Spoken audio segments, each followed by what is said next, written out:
እየተደረገ ያለው ጦርነት አሁንም ቀጥሏል። ከዚህ ጋር በተገናኘ ግን አሜሪካን ወደ ጦርነቱ እንድትገባ ሊያስገድድ ይችላል የተባለ ዜና ተሰምቷል። ይሄውም በቴል አቪቭ የሚገኘው የአሜሪካ ኤምባሲ በኢራን ሚሳኤል ሳይነካ እንዳልቀረ ተዘግቧል። ኤምባሲው መዘጋቱን ገልጾ ጉዳት እንደደረሰበት ገልጿል። በሌሊቱ የኢራን ጥቃት ኢራንም እጅግ ከባድ የሆነና ከትናንቱ የሚብስ ከፍተኛ ጥቃት በእስራኤል ላይ እንደምታደርስ ዝታለች። እስራኤልም ደግሞ የኢራንን ዋና መዲና ቴሄራንን በከፍተኛ ሁኔታ እደበድባለሁ ብላለች። ከዚህ ሁሉ በላይ ደግሞ የሚያስጨንቀው ነገር የኒውክሌር ጨረሮች ጉዳይ ነው። ይህንን በተመለከተ እስራኤል ደጋግማ በመታችው የኢራን የኒውክሌር ማብላያዎችም አሁን የኒውክሌር ብክለት እየታየ መሆኑን ተገልጾ የራዲዮ አክቲቭ ጨረሮች ከኒውክሌር ማብላያው ላይ አምልጠው ሊወጡበት የሚችል እድል ሰፊ መሆኑን የገለጹት ተንታኞች ከፍተኛ አደጋ በኒውክሌር ማብላያው ላይ ተጋልጧል ብለዋል። በከፍተኛ ስጋት ውስጥ ሆነን እየተከታተልን ነው ብለዋል። የራዲዮ አክቲቭ ጨረሮቹ እንዳይወጡ ከፍተኛ ጭንቀት በዓለም አቀፍ ዙሪያ ነግሷል። ይህ የራዲዮ አክቲቭ ጨረሮች የሚወጡ ከሆነ ደግሞ ምናልባት በቀጠናው ላይ ባሉ በሰው ልጆች ላይ ከፍተኛ አደጋ ሊያደርስ ይችላል ተብሏል። በሌላ በኩል የሚያሰጋው ጉዳይ ደግሞ አሜሪካ ግዙፍ የጦር አውሮፕላን ተሸካሚ መርከቧን ወደ መካከለኛው ምስራቅ እያስጠጋች መሆኑ ተነግሯል። በቀጣዮቹ ሰዓታት ምን ሊፈጠር እንደሚችል ተገማች አይደለም ነው የተባለው። ሩሲያና ቱርክ ሁኔታውን በተመለከተ በስልክ ተነጋግረው እስራኤልን ማውገዛቸው ተነግሯል። በጉዳዩ ዙሪያ አሁን የተሰሙትን መረጃዎች እንደሚከተለው አቀርብላችኋለሁ። አብረን እንከታተል።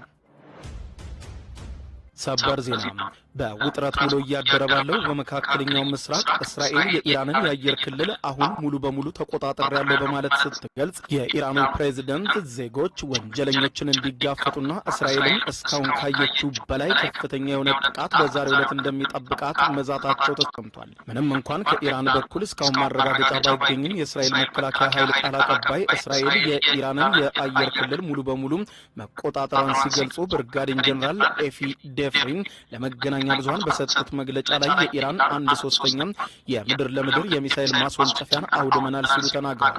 የእስራኤል ጦር ከ120 በላይ የሚሳኤል ማስወንጨፊያ ማውደሙን ገልጿል። እስራኤል ባሳለፍነው አርብ ዕለት ጥቃት መሰንዘር ከጀመረችበት ጊዜ አንስቶ ኢራን ከያዘችው አጠቃላይ ማስወንጨፊያ ውስጥ 1/3 አውድመናል ይቀጥላል ብለዋል።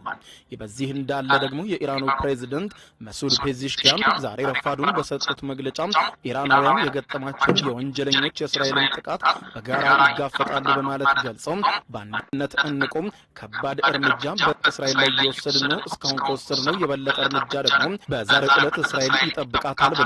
ጠላት ኢራንንና ህዝቦቿን በግድያና በሽብር ሊያጠፋቸው አይችልም። ከእያንዳንዱ ከታለሙ የእስራኤል ጥቃቶች ጀርባም ዓላማን ብለው መንገዱን የሚቀጥሉ በመቶዎች የሚቆጠሩ ጀግኖች አሉን በማለት የገለጹት መሱድ ፔዚሽኪያን ሀገራቸው ኢራን የኒውክሌር የጦር መሳሪያ ለመታጠቅ ባትፈልግም ነገር ግን ከኒውክሌር ኃይል ህዝቦቿን በሚጠቅም ምርምርና የኃይል ምንጭነት የመጠቀም መብት አላት በማለት ቃል በቃል ገልጸዋል። ጦርነት እኛ ሄደን አልጀመርንም ያሉት መሱድ ፔዚሽኪያን ጦርነቱ የተከፈተብን በግዛታችን ተቀምጠን ሳለ ነው። ስለዚህም የተከፈተብንን ጦርነት በተገቢው መንገድ እንመልሳለን ብለዋል። ዛሬ ሌሊቱን አድርሰን የነበረው ጥቃት እጅግ ከባድ እንደነበረ አይተናል። መገናኛ ብዙሃንም ይህንን በግልጽ እያሳዩ ነው በማለት ገልጸው እስራኤል በዛሬው ዕለት ደግሞ የሚወሰድባት እርምጃ እስካሁን ከታየው በላይ እጥፍ ድርቡ ነው በማለት ገልጸዋል። በሌላ በኩል የኢራንና እስራኤልን ውጥረት በከፍተኛ ሁኔታ የሚያስፋፋና አስፈሪ ነገርም ተከስቷል። ይኸውም አሜሪካ ጣልቃ እንድትገባ የሚያስገድድ ነው። አሜሪካ ግን በሁኔታው እስካሁን ድረስ ይሄ ነው የሚል አስተያየት አልሰጠችም። ይህ ዘገባ እስከተጠናከረበት ሰዓት ድረስ ይኸውም ከዚህ ቀደም አሜሪካ አስታውቃ እንደነበረችው በአሜሪካ ኤምባሲ፣ በአሜሪካ ተቋም፣ በአሜሪካ የጦር ሰፈር በየትኛውም የአሜሪካ በሆነ ነገር ላይ ጥቃት ከተሰነዘረ ጦርነቱን እንደምትቀላቀልና ከእስራኤል ጋር ሆና ኢራንን እንደምትዋጋ አስታውቃ ነበር። ሌሊቱን ኢራን ባዘነበችው ከባድ ሚሳኤሎች በእስራኤል ዋና መዲና በቴል አቪቭ የሚገኘው የአሜሪካ ኤምባሲ ጉዳት እንደደረሰበት የመገናኛ ብዙሃን ዘገባ እያመለከቱ ነው። ቀላል ወይም መጠነኛ የሚባል ጉዳት የደረሰበት የአሜሪካ ኤምባሲው መዘጋቱን በዛሬው ዕለት ያስታወቀ ሲሆን ጉዳት እንደደረሰበትም ኤምባሲው ገልጿል። ከዚህ ጋር በተገናኘ አሜሪካ ጉዳዩን በቅርበት እየተከታተልኩ ነው ከማለት ውጭ የሰጠችው ይፋዊ መግለጫ የለም። ነገር ግን አውሮፕላን ተሸካሚ የሆነው የአሜሪካ የጦር መርከብ በፍጥነት ከሳውዝ ቻይና ባህር ለቆ ወደ መካከለኛው ምስራቅ እያቀና እንደሆነ ተነግሯል። በላዩ ላይ እጅግ በርካታ አውሮፕላኖችን መሸከም የሚችለውና በጦርነት ጊዜም ተዋጊ አውሮፕላኖችን ከላዩ ላይ ማስነሳትም ማሳረፍም የሚችለው ግዙፉ የአሜሪካ የጦር መርከብ በፍጥነት ከሳውዝ ቻይና ባህር ወደ መካከለኛው ምስራቅ እየገሰገሰ ሲሆን በቀጣዮቹ ሰዓታት ምን ሊፈጠር እንደሚችል ማንም አይገምትም ተብሏል። በሌላ በኩል የዓለም ጉዳይ ሰቅዞ የያዘው ደግሞ ከኢራን የኒውክሌር ማብላያዎች ሊወጣ የሚችለው የራዲዮ አክቲቭ ጨረር ጉዳይ ነው። ዛሬ የዓለም አቀፉ የኒውክሌር ተቆጣጣሪ ኤጀንሲ በኢራን የኒውክሌር ተቋም ውስጥ የብክለት ስጋት እንዳለ ባወጣው መግለጫ አስታውቋል።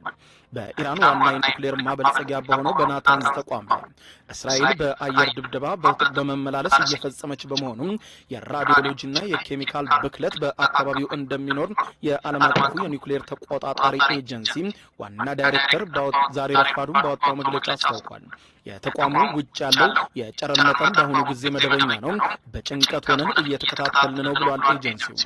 የዓለም አቀፉ የኒውክሌር ተቆጣጣሪ ኤጀንሲ ዋና ዳይሬክተር የሆኑት ራፋኤል ማሪያኖ ግሮሲ እንደተናገሩት ከሆነም ዩራኒየም ወደ ሰውነት ውስጥ ከተወሰደ ወይም ከተተነፈሰ ከፍተኛ የጨረር አደጋ ያስከትላል ብለዋል። ሆኖም ግን ይህንን አደጋ በተቋም ውስጥ እንደ መተንፈሻ መከላከያ ያሉ ተገቢውን የመከላከያ እርምጃዎችን በመውሰድ ውጤታማ በሆነ መንገድ መቆጣጠር ይቻላል በማለት አክለው እስራኤል ከደበደበችው ከናታንዝ የኢራኑ የኒውክሌር ማብላያ ተቋም ውጭ ያለው የራዲዮ አክቲቭ መጠንን በጭንቀት ሆነን እየተከታተልን ነው። ሳይለወጥ እስካሁን በመደበኛው ደረጃ ላይ ይገኛል። ነገር ግን የመበከል ምልክቶች ይታያሉ ብለዋል። በህዝቡ ወይም በአካባቢውም ላይ እስካሁን ምንም አይነት ውጫዊ የጨረር ተጽዕኖ አለመኖሩን ያሳያል። ነገር ግን ይህ ቀጣይ ስለመሆኑ ማንም እርግጠኛ አይደለም ብለዋል። ግሮሲ ይህንን የተናገሩት የተባበሩት መንግስታት ድርጅት የኒውክሌር ተቆጣጣሪ ቦርድ አስቸኳይ ስብሰባ ላይ ሲሆን ስብሰባው የተጠራው በሩሲያ ጥያቄ መሰረት እስራኤል በኢራን የኒውክሌር ተቋማት ላይ የፈጸመችውን ጥቃት ላይ ለመወያየት ነበር። በተጨማሪም ከቅዳሜ ወዲህ በናታንዝና በኢስፋሃን የኒውክሌር ምርምር ጣቢያ ላይ ተጨማሪ ጉዳት እንዳልደረሰ ተጠቅሶ ነገር ግን እስራኤል አሁንም ፍንዳታውን መቀጠሏ ምናልባትም በተቋሙ ላይ በቀጣይ የሚያደርሰው ጥቃት በኢራን ላይ ብቻ ሳይሆን በቀጠናው ላይ ኢራንን ተጎራብተው ከሚገኙ ሀገራት በሙሉ ከፍተኛ የሆነ ጭንቀት የሚያነር ይሆናል። የራዲዮ አክቲቭ ጨረሮቹ አምልጠው ከወጡ በእርግጥም በአካባቢው ላይ የሰው ልጅን ሁሉ የሚጎዳ በመሆኑ ዓለም በጭንቀት ሰቅዞ የሚከታተለው ሆኗል። በሌላ በኩል የእስራኤልም ሆኑ የኢራን መገናኛ ብዙሃኖች በግልጽ እያስተላለፉት እንዳለው ኢራን ሌሊቱን ፈጽመው በነበረው ተከታታይ የሚሳኤል ጥቃት በእስራኤል ላይ ከባድ ጉዳት መድረሱም ተነግሯል። ኢራን ሌሊቱን በፈጸመችው ጥቃት 5 ዜጎቿ ከተገደሉና በርካቶች ከቆሰሉ በኋላ እስራኤል የኢራንን ዋና ከተማ ቴሄራንን እንደምትደበድብ በመከላከያ ሚኒስትሯ በኩል ዝታለች። የእስራኤል ዋና መከላከያ ሚኒስትር የሆኑት ኢዝራኤል ጋንትዝ እንደተናገሩት የኢራንን አቅም እያዳከመ ያለው ሰራዊታችንን ከሚፈጽማቸው ጥቃቶች ለማደናቀፍ ኢራን ከባድ ጥቃት እየፈጸመች ነው በማለት ገልጸው ነገር ግን ይህ ጉዳይ በቀላሉ የሚታለፍ አይደለም በማለት ዝተዋል። በዚህም የተለያዩ አካባቢዎች በቴህራን ላይ ጥቃት እንፈጽማለን በማለት ገልጸው የእስራኤሉ የመከላከያ ሚኒስትር የኢራን የበላይ መንፈሳዊ መሪ አያቶላ አሊ ካሚኒን ፈሪ ነው በማለት ገልጸው ጉረኛና አምባገነንም ነው ሲሉ ሲሳደቡ በቴሌቪዥን ቃል በቃል ታይተዋል። የእስራኤሉ መከላከያ ሚኒስትር ኢዝራኤል ጋንትዝ በመግለጫቸው ጨምረው ሲናገሩ ኢራን ዛሬ ሌሊት ላደረሰችብን ጥቃት ከፍተኛ ዋጋ ከፍላለች። ዋጋውን የሚከፍሉት ደግሞ የኢራን ዋና መዲና የቴሄራን ነዋሪዎች ናቸው። ቴሄራንን እናነዳታለን ሲሉ ተደምጠዋል። በሌላ በኩል ዓለምን ከፍተኛ ጭንቀት ውስጥ በጣለው በኢራንና በእስራኤል ውጊያ የሩሲያው ፕሬዝዳንት ቭላዲሚር ቭላዲሚሮቪች ፑቲንና የቱርኩ ፕሬዝዳንት ረሲፕ ጣይብ ኤርዶዋን በስልክ ባደረጉት ውይይት እስራኤል በኢራን ላይ የፈጸመችውን የኃይል እርምጃ ማውገዛቸውንና ግጭቱን በአስቸኳይ እንዲቆም ጥሪ ማቅረባቸውን ክሬምሊን አስታውቋል። የሩሲያ ቀይ ቤተ መንግስት ክሬምሊን ያወጣው መግለጫ ሮይተርስ እንደተመለከተው ከሆነ ሁለቱም ወገኖች በኢራንና በእስራኤል መካከል እየተባባሰ በመጣው ግጭት ላይ ከፍተኛ ስጋታቸውን ገልጸዋል። ግጭቱ ቀደም ሲል ለብዙ ሰዎች ሕይወት መጥፋት ምክንያት ሆኗል፣ እንዲሁም ለመላው ቀጠና ከባድና የረዥም ጊዜ መዘዝ ሊያስከትል የሚችል ነው ብለዋል። መሪዎቹም ግጭቱ በአስቸኳይ እንዲቆምና አወዛጋቢ ጉዳዮች የኢራንን የኒውክሌር ፕሮግራምን ጨምሮ በፖለቲካና በዲፕሎማሲያዊ መንገድ ብቻ እንዲፈታ ያላቸውን ድጋፍ የገለጹ እስራኤልን ጦርነት በመጀመርና የኃይል እርምጃ በመውሰድ አንዲትን ሉዓላዊ ሀገር በመድፈር የዓለም አቀፍ ሕግጋትን በመጣስ ከሰዋታል። እስራኤል ያደረገችው እርምጃ በምንም በኩል